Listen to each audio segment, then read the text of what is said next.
అందరికీ నమస్కారం. నేను మీ అను. ఈ కథ నచ్చితే సబ్స్క్రైబ్ చేసుకోవచ్చు కదా. ఇప్పుడైతే మనం కథలోకి వెళ్దాం. సూర్య చేసిన పనికి షాక్ అవుతుంది. కిందకి దిగి గట్టిగా హిందూ తొందరగా రా, ఈరోజు మీటింగ్ ఉంది అంటాడు. ఆ సూర్య వస్తాను అంటుంది. కారులో ఏమైంది, అలా ఏం మాట్లాడకుండా కామ్గా కూర్చుని ఉంది.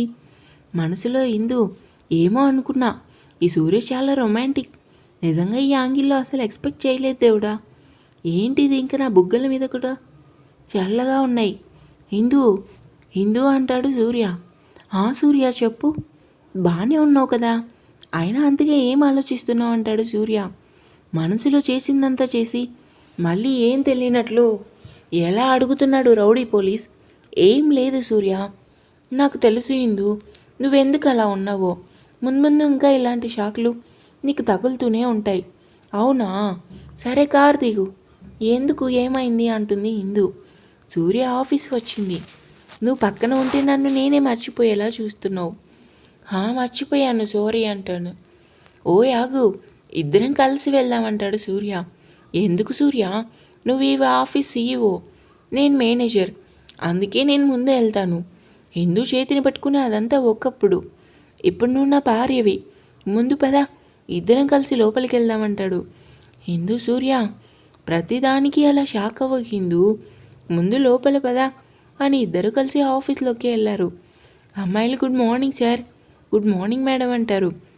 అప్పుడే స్టాఫ్ అందరికీ ఎలా తెలిసింది గుడ్ మార్నింగ్ మీ అందరికీ హిందూ మేడం అని ఎలా తెలిసింది? చారి ఇంకా ఆకాష్ సార్ చెప్పారంటారు అబ్బాయిలు. అనుకున్నా, ఇలాంటి బాగానే చెప్తారు. సరే, హిందూ చేతిని పెట్టుకుని తన క్యాబిన్కి వెళ్తాడు. సూర్య, నా క్యాబిన్ బయట ఉంది, ఇక్కడ కాదు అంటుంది హిందూ. ఒకసారి పక్కకు చూడు. హిందూ, ఈ క్యాబిన్ ఎవరికి? నీకే. ఈ రోజు నుంచి నువ్వు ఇక్కడే వర్క్ చేయాలి. నీకు నచ్చలేదంటే చెప్పు, ఎప్పటిలానే బయట ఉంది కానీ. వద్దంటే సూర్య బాధపడతాడు. ఆయన సూర్య పక్కనే కదా, ఏం పర్లేదు. లే సూర్య, ఇక్కడే వర్క్ చేస్తాను అంటుంది. థ్యాంక్స్ హిందూ అంటాడు సూర్య. గుడ్ మార్నింగ్ సార్, లోపలికి రావచ్చా అంటాడు చారి. ఎక్కువ చేయకు బాబాయ్, ముందు లోపలికి రా అంటాడు సూర్య. రే, ఫారిన్ నుండి డీల్ ఓకే అయింది కదా, దానికోసం నువ్వు ఫారిన్ వెళ్ళాలి. సరే బాబాయ్. హిందూ, నువ్వు కూడా సూర్యతో పాటు వెళ్ళాలి, ఎందుకంటే ఈ డీల్కి ప్రజెంటేషన్ ఇచ్చింది నువ్వే కదా అంటాడు చారి. సరే మామయ్య. మనసులో సూర్యతో ఒంటరిగా, అది కూడా ఫారిన్, ఇంట్లోనే నాకు చుక్కలు చూపిస్తున్నాడు, అక్కడ దేవుడా ఏం చేయాలి అనుకుంటుంది సూర్య. సరే బాబాయ్. మధ్యాహ్నం హిందూ, అది నేను ఒకసారి క్యాంటీన్కి వెళ్తాను అంటుంది. సూర్య ఫోన్ మాట్లాడుతూ సరే అన్నట్టు సైగ చేశాడు. సంధ్య, హేమ ఏంటి ఇద్దరు అసలు నన్ను మర్చిపోయారు, కనీసం ఫోన్ కూడా చేయటం లేదు. ఆ మాట నేను అనాలి, నువ్వు కాదు. ఏంటే, మా అన్నయ్య బాగా చూసుకుంటున్నాడా? మమ్మల్ని కూడా మర్చిపోయావంటుంది సంధ్య.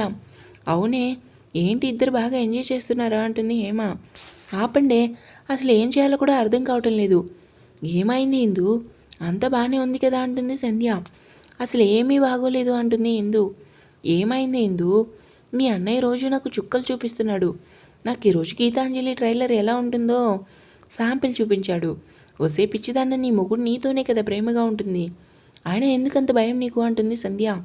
ఏమో, నేను తెలీదు. సూర్య అంటే నాకు చాలా ఇష్టం, కానీ తన దగ్గరకు వస్తుంటే నాకు మాటలు రాక మూగదానిలా అయిపోతుంది నా మనసు. మీ అన్నయ్య చాలా ధైర్యంగా ఐ లవ్ యూ చెప్పాడు, కానీ నేను మాటలు రాక బొమ్మలా నిలబడి చూస్తూ ఉన్నా. హేమ, ఇదేనే లవ్ అంటే, ఇలానే ఉంటుంది. ఇప్పుడు నువ్వు అన్నయ్యకి లవ్ యూ చెప్పాలని అనుకుంటున్నావా? అవునే, కానీ ఎలా చెప్పాలో అర్థం కావడం లేదు. తను ఎదురుగా వస్తే చాలు, చెప్పాను కదా మాటలు రావని. ఎందుకు నువ్వు నీ మనసులో మాట అన్నయ్యకి చెప్పాలనుకుంటున్నావా, కానీ నీకు ధైర్యం చాలటం లేదు, అవునా? అవునే. హాయ్ హిందూ అంటాడు నిఖిల్. రే, నువ్వెలా లోపలికి వచ్చావు అంటుంది హిందూ. నేను రిసెప్షన్ దగ్గర నీ పేరు చెప్పాను, అందుకే లోపలికి ఎంట్రీ ఇచ్చారు. అయినా మీ ఆఫీస్ నిజంగా సూపర్గా ఉంది. అది సరే, మీరేంటి వర్క్ చేయకుండా ఇలా మీటింగ్ పెట్టారు అంటాడు నిఖిల్. మన బాక్సింగ్ యువరాని సూర్య అన్నయ్యకి లవ్ ఎలా ప్రపోజ్ చేయాలో మమ్మల్ని అడుగుతుంది అంటుంది సంధ్య. అయినా పోయి ఈ కామెడీ పీస్ని అడిగావంటే హిందూ అంటాడు నిఖిల్. రేపు పోరా, ఎక్కువ మాట్లాడితే ఇక్కడే కొడతానంటుంది సంధ్య. పోవే, అయినా నీతో పెట్టుకోవడం నాదే తప్పు అంటాడు నిఖిల్.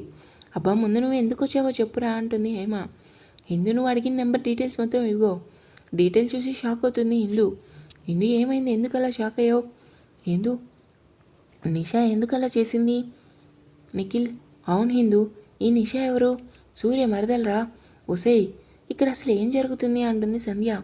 హిందూ రాత్రి జరిగిందంతా చెప్తుంది. నీ గురించి తెలిసి కూడా అది నీతో పెట్టుకుందంటే అది మామూలు ఆడిది కాదు అంటుంది హేమ.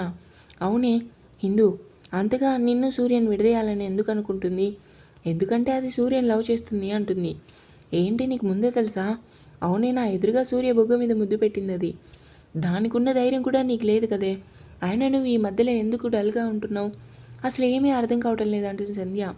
నువ్వు ఇలా డల్గా ఉంటే ఆ నిషా అన్నయ్యకి ఈ ఎదురుగానే లిప్లా కిస్ ఇచ్చేస్తుంది. ఏంటి నువ్వు చెప్పేది అంటుంది హిందూ. నేను కరెక్ట్గానే చెప్పానే. ముందు నువ్వు నిషాకి బుద్ధి చెప్పి సూర్య అన్నయ్యకి దగ్గరవ్వు. లేదు, నాకు భయంగా ఉంది, కంగారుగా ఉంది అంటే ఇదిగో ఇలానే మా అన్నయ్య అందం చూసి నెలకు 100 మంది అమ్మాయిలు ఇలా మీ మధ్యలోకి వస్తారు.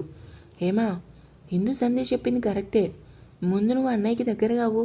అలానే నిషా ఇంత దూరం రావటం ఎందుకో నాకు ఏదో అనుమానంగా ఉంది. నిషా గురించి మీరు ఎక్కువ ఆలోచించకండి. నిషా కేవలం సూర్యకి లైన్ మాత్రమే వేస్తుంది అంటుంది హిందూ. అంటే హిందూ, నీ ఉద్దేశం మీ అమ్మ నాన్న ఇంకా కోమలి అక్క గురించి నిషాకి ఎటువంటి సంబంధం లేదనా అంటాడు నిఖిల్. అవునరా, అక్క చావుకి ఇంకా అమ్మ నాన్న కనిపించకపోవడం వెనుక నిషా హస్తం లేదు. అంత కరెక్ట్గా నువ్వు ఎలా చెప్పగలవు హిందూ అంటుంది సంధ్య. నిషా కోసం మొత్తం డీటెయిల్స్ నాకు తెలుసు. నిషా ఫారిన్ నుంచి వచ్చింది, అది కూడా వచ్చి 2 days అవుతుంది. ఎందుకో తెలీదు, ఎవరో కావాలనే ఇదంతా చేస్తున్నారు అంటుంది హిందూ. అంటే నువ్వు చెప్పేది ఏంటి హిందూ? అక్క చనిపోయిన చోటు దగ్గర వాచ్ అండ్ చైన్ దొరికింది. సో చంపింది ఎవరో తొందరలోనే తెలుస్తుంది. నువ్వు చెప్పేది కరెక్ట్ అయితే మరి నిషా ఎందుకు రాత్రి నన్ను అంతగా కంగారు పెట్టేలా చేసింది? ఓసే బుర్ర ఇక్కడ పెట్టి ఆలోచించు. చెప్పింది కదా అది అన్నయ్యకి సైట్ కొడుతుందని అంటుంది సంధ్య. రామాయణం అంతా విని సీత ఎవరో అని అడిగిందంట. నీలాంటిదే అమ్మాయి నిఖిల్. అమ్మగారికి లవ్లో పడ్డాకే ఇక్కడ బుర్ర పెట్టి ఎందుకు ఆలోచిస్తుంది? బాగా చెప్పరావా? సరే కానీ హిందూ, ముందు నువ్వు నిషాకి ఎలా బుద్ధి చెప్పాలో ఆలోచించు. నువ్వు అన్నయ్యకి ఎలా ప్రపోజ్ చేయాలో దానికోసం ఆలోచిస్తా అంటుంది సంధ్య. అవునే, బాగా ఆలోచించు. ముందు ముందు నీకు కూడా బాగా హెల్ప్ అవుతుంది అంటుంది హేమ. నవ్వుకొని సరే పదండి, లంచ్ టైం ఓవర్ అవుతుంది అంటుంది హిందూ. సరే బాయ్ అంటాడు నిఖిల్. బాయ్ రా అని చెప్పి తన క్యాబిన్కి వచ్చింది హిందూ. లంచ్ చేయకుండా ఫోన్ మాట్లాడుతూ ఉన్నాడు సూర్య. హిందూ అంటే నేను క్యాంటీన్కి వెళ్ళనా, దగ్గర నుంచి ఇలానే ఫోన్ మాట్లాడుతూ ఉన్నాడా? సూర్య 1 minute హిందూ అని కాల్ మాట్లాడతాడు. తిండి కూడా తినకుండా మరీ ఫోన్ మాట్లాడుతున్నాడు. నిన్ను ఇలాగా సూర్య అని సూర్య చేతిలో ఫోన్ తీసుకొని, చూడండి మీరు ఏం మాట్లాడినా ఒక అరగంట తర్వాత కాల్ చేయండి, ఇది లంచ్ టైం, మీరు కూడా తినండి, తర్వాత ఫోన్ మాట్లాడుదురుగానని చెప్పి కాల్ కట్ చేసింది. షాక్గా హిందూ ఏమో అనుకున్నాను కానీ ఘాటు మిర్చి నువ్వు అంటాడు సూర్య. సూర్య టైం చూసావా 2 అవుతుంది, ఇప్పుడు కూడా తినకుండా ఫోన్ మాట్లాడుతున్నావు? సూర్య కోపడుకు తింటాను. లంచ్ బాక్స్ ఓపెన్ చేసి భోజనం వడ్డిస్తూ ముందు హ్యాండ్ వాష్ చేసుకొని రా తిందు కానీ అంటుంది హిందూ. హిందూ చెప్పు సూర్య ఏమైంది? అది నువ్వు తినిపించు హిందూ. సూర్య ఇది ఆఫీస్, ఇల్లు కాదు, ముందు తిను. ఇప్పటికే చాలా టైం అయింది. టేబుల్ మీద ఉన్న ల్యాప్టాప్, ఆఫీస్ ఫైల్స్ మొత్తం అన్నీ పక్కన పడిన సోఫా మీద పెట్టి హిందూని ఎత్తుకొని టేబుల్ మీద కూర్చోబెట్టి ఎదురుగా చైర్లో కూర్చొని ఇప్పుడు తినిపించు హిందూ. హిందూ షాక్ అవుతూ సూర్య వైపు చూస్తూ, సూర్య అబ్బాయి ఎందుకంత షాక్ అవుతావు, ముందు తినిపించే హిందూ అంటుంది. ఇంత రొమాంటిక్ ఏంటో ఈయన, తట్టుకోలేక నా గుండె ఒకేసారి ఆగిపోయేలా ఉందంటుంది హిందూ. భోజనం కలుపుతూ సూర్యకి తినిపిస్తుంది. మొత్తం అంతా నాకు కాదు, నువ్వు కూడా తిను, అసలే చాలా సన్నగా ఉన్నావు అంటాడు సూర్య. చిరుకోపంతో నాకు తెలుసు, నేను తింటాను అంటుంది. ఈ కోపానికి ఏం తక్కువ లేదు కానీ నిన్ను ఒకటి అడుగుతాను, నిజం చెప్పు. ఐ లవ్ యూ చెప్పని అడుగుతాడా ఏంటి అనుకుంటుంది మనసులో. చెప్పు సూర్య. అది నీకు జడకేసుకోవడం రాదు, చీర కట్టుకోవడం రాదు, కనీసం వంట చేయడం వచ్చా రాదా? అది సూర్య మరి అంటుంది హిందూ. సూర్య నవ్వుకొని అర్థమైంది. అయినా అంత అందమైన రాజభవనం వెళ్ళి చూసాక కూడా నీకు వంట వచ్చా అని అడగటం తప్పు కదా, మర్చిపోయా. మరీ అంత వంట రాకుండా ఏమీ లేను. రైస్ వండటం వచ్చు కానీ అది ఎలా ఉడికిందో లేదా అది మాత్రం తెలీదు. సూర్య నవ్వుతూ, ఆ పని నువ్వేంటి, నేనైనా చేయగలను. మరి రేపు ఫారెన్ వెళ్తే నాకు వంట ఎవరు చేస్తారు? హిందూ ఎక్కువ ఆలోచించుకు, నేను వంట నేర్చుకుంటాను అంటుంది. ఓ నేర్చుకుని ఆ ప్రయోగం నామిచ్చేస్తావన్నమాట. మనసులో నాకు వంట రాదనే కదా నన్ను ఆట పట్టిస్తున్నావు. చెప్తా నీ పని. ఇదిగో చూడు, ఈ హిందూ ఆకాంక్ష మనసులో గట్టిగా అనుకుందంటే తప్పకుండా చేసి తీరుతుంది. చూడు, నువ్వు నేను ఫారిన్ వెళ్ళాక నేను వంట నేర్చుకుంటాను. దీనికి కోపం వచ్చినట్టుంది. సరే చూద్దాం, నువ్వు కూడా తిను, అంతా నాకే పెడుతున్నావు అంటాడు సూర్య. తింటాను, ముందు నువ్వు తిను అని ఆగకుండా సూర్యకి భోజనం తినిపిస్తూనే ఉంది ఇందు. తింటూ తింటూ సూర్య చూపు ఇందు నడుము దగ్గర పడింది. నెమ్మదిగా చేతి వేళ్ళని టచ్ చేశాడు సూర్య. ఇందు షాక్ అయ్యి అనుకున్న ఇంత కుదురుగా కూర్చొని భోజనం తింటున్నాడంటే ఏదో మళ్ళీ మాయ చేస్తాడు అని. సూర్య టైం అవుతుంది ముందు తిను. తింటూ ఇందుకి సడన్గా కన్ను కొట్టి నడుం దగ్గరికి వెళ్ళాడు. ఇందు షాక్తో సూర్య తిను ముందు. సరే ఇందు, ఈ చీరలో నిజంగా చాలా అందంగా ఉన్నావు. ఎంతగా అంటే నిన్ను గట్టిగా పట్టుకొని హక్ చేసుకొని ముద్దు పెట్టాలనుంది. ఇందు షాక్తో మనసులో ఉదయం చేసిన పనికే ఇప్పటికే ఇంకా తోరుకోలేదు తల్లి. మళ్ళీ ఇప్పుడు ఏం చేస్తాడో తెలియదు. ఇందు నువ్వు అసలు వెనకడుగు వేయకు. ముందు నిషా సంగతి ఆలోచించి తర్వాత నువ్వు సూర్యకి షాక్ ఇవ్వాలి. ఓయ్ నిన్నే ఏం ఆలోచిస్తున్నావు? సూర్య ఇది ఆఫీస్ ఇల్లు కాదు. నీ కృష్ణయ్య వేషాలు ఇక్కడ కాదు. ముందు వాటర్ తాగు. సూర్య ఇప్పుడు నువ్వే వాటర్ తాగేలా చేస్తాడు చూడు. చెప్తా నీ పని. ఇప్పుడు ఏమైంది హిందూ? నేను జస్ట్ మాట వరుసగా అలా అన్నాను. సరే హ్యాండ్ వాష్ చేసుకో, లోపల ఉంది. ఎక్కడ ఉంది రూమ్? ఎదురుగా ఉన్న డోర్ ఓపెన్ చేయి. అని సరే కిందికి దిగే లోపే హిందూ కొంగును పట్టుకోవడం, పిన్ ఊడి చీర కొంగు జారడం, హిందూ కాళ్ళకి చీర కుర్చీలు తగిలి చీర జారడం రెండూ ఒకేసారి జరిగాయి. ఏమైందో తెలుసుకోవడానికి, షాక్ నుంచి తేరుకోవడానికి 10 నిమిషాలు పట్టింది. వెంటనే చీడ ఎడం చేతితో పట్టుకుని అటాచ్డ్ రూమ్కి పరిగెత్తింది. అనుకున్నా ఇలాంటిది ఏదో ఒకటి చేస్తాడు అని. హ్యాండ్ వాష్ చేసుకుంటూ రూమ్కి చూసుకొని షాక్ అయింది. ఒకవైపు బెడ్, కబోర్డ్ నిండా బట్టలు. ఒక రకంగా రూమ్ అనటం కంటే ఇల్లు అనటం కరెక్ట్. ఈ ఇల్లు చాలా బాగుంది అనుకుంటూ మిర్రర్ పక్కన నుంచొని ఇప్పుడు చీర ఎలా కట్టుకోవాలి దేవుడా, నాకు చీర కట్టుకోవడం రాదు. ఫోన్లో చూసుకొని కట్టుకుందాం అనుకున్నా. ఫోన్ క్యాబిన్ దగ్గర వదిలేసా. ఇందు ఏదోటి ఆలోచించు. ఏంటి రూమ్ నుండి ఇంకా రావటం లేదు ఇందు? సూర్య ఇంకా ఎంతసేపు? మనసులో నీతో మాట్లాడకూడదు సూర్య. చీరంతా విప్పింది కాకుండా మళ్ళీ ఇంకా ఎంతసేపు అంటున్నాడు. ఇప్పుడు నేనేం చేయాలి? వదిలి కట్టింది కదా, నేను అలానే ట్రై చేస్తా. ఏంటి ఇంతసేపు అయినా ఇంకా రావటం లేదని లోపలికి వచ్చి ఇందుని చూసి షాక్ అవుతాడు. చీరతో కుస్తీ పడుతూ ఏ టైంలో ఎక్కడ రొమాన్స్ చేయాలో తెలీదు ఈ రౌడీ పోలీస్కి. పైగా మళ్ళీ ఇంకా ఎంతసేపు అంట. ఇందు మాటలకి నవ్వుకొని ఏంటి మిర్చి ఏం చేస్తున్నావు అంటాడు సూర్య. వెంటనే చీరతో వెనక్కి తిరిగి ఎందుకు వచ్చావు ఇక్కడికి? ఆయన మిర్చి ఎవరు? ఇంకెవరు నువ్వే. సూర్య ముందు నవ్వు. బయటికెళ్ళు. సూర్య చీర కట్టుకోవాలి. నీకు రాదు కదా, నీకు హెల్ప్ చేద్దామని వచ్చా. హెల్ప్ చేద్దామంటే నువ్వు ఎప్పుడు నాకు చీర కడతావా? కడతాను. అంటే నీకు చీర కట్టడం వచ్చా? వచ్చు. అవునా? డౌట్గా అంటే నువ్వు ఇంతకు ముందు ఎవరికి చీర కట్టావేంటి? ఎలా కనపడుతున్నా నీకు? నేను పోలీస్ని, కొంచెం గుర్తుపెట్టుకో. ఇప్పుడు నీ అనుమానం నాకు చీర కట్టడం ఎలా వచ్చానే కదా. లేదు సూర్య, నీ మీద నాకు అసలు అనుమానం లేదు. నేను మామూలుగానే సరదాగా అన్నా. నీ గురించి నాకు తెలుసు ఇందు. నేను ఆఫీస్ రన్ చేస్తుంది ఫ్యాషన్ డిజైనర్స్, అందుకే చీర కట్టడం నాకు తెలుసు. నువ్వు సరదాగా ఉన్నావని నాకు తెలుసు. ముందు నా వైపుకి తిరుగు, చీర కడతా. ఇంకేం చేయగలను అని సిగ్గుతో చేతులు రెండు కవర్ చేసుకొని ముందుకు తిరుగుతూ తలదించుకుంది. ఎందుకు చిన్నదానికి పెద్దదానికి షాక్ అవుతావు? ముందు నా చేతికి చీర ఇవ్వు అంటాడు సూర్య. ఇస్తాను, కానీ నువ్వు చీర నాకు కన్నులు మూసుకొని కట్టాలి. వాట్? కళ్ళు మూసుకొని ఎవరైనా చీర కడతారా? అయినా నా దగ్గర నీకెందుకు సిగ్గు? ముందు నాకు చీర ఇవ్వు అంటాడు సూర్య. సిగ్గుతో ఇంకేం చేయలేక ఇదిగో చీర అంటుంది.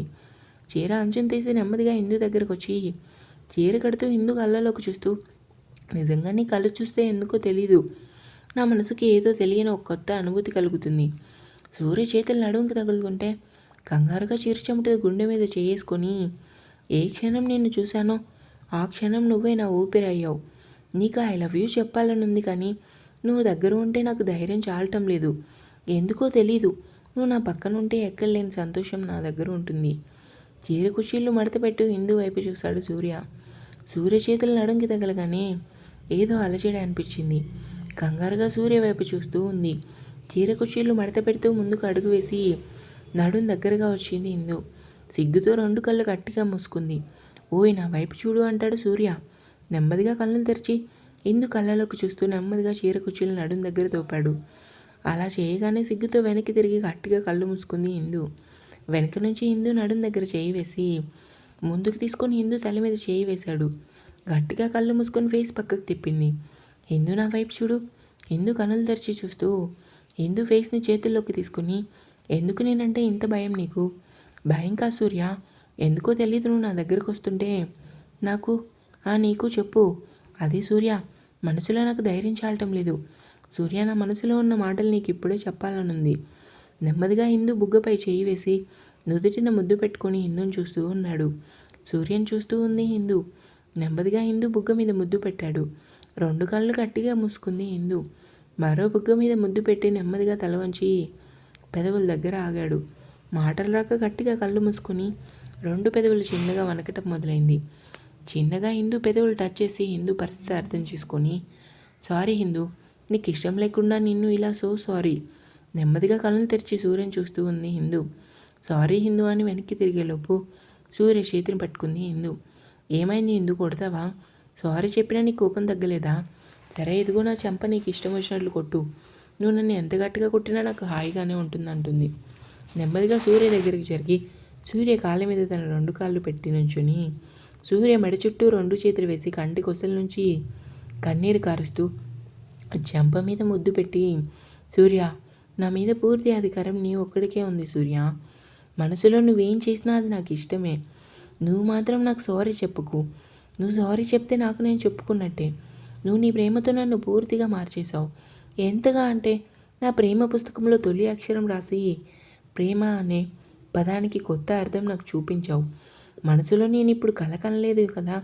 హిందూ నాకు నిజంగానే ముద్దు పెట్టిందా అనుకుని 2 చేతులు హిందూ నడుంకు బిగించింది చేతిని. గిచ్చుకొని ఇది కల కాదు నిజమే అని ఆనందంగా హిందూకి ఊపిరాడినంత గట్టిగా హక్ చేసుకున్నాడు. సూర్యని ఇంకా గట్టిగా హక్ చేసుకొని ఉంది. మిర్రర్ చూస్తూ హిందూ వీపు వెనుక భాగం దగ్గరగా ఒక పచ్చబొట్టు పేరు చూసి షాక్ అవుతాడు. ఇంకా ఉంది.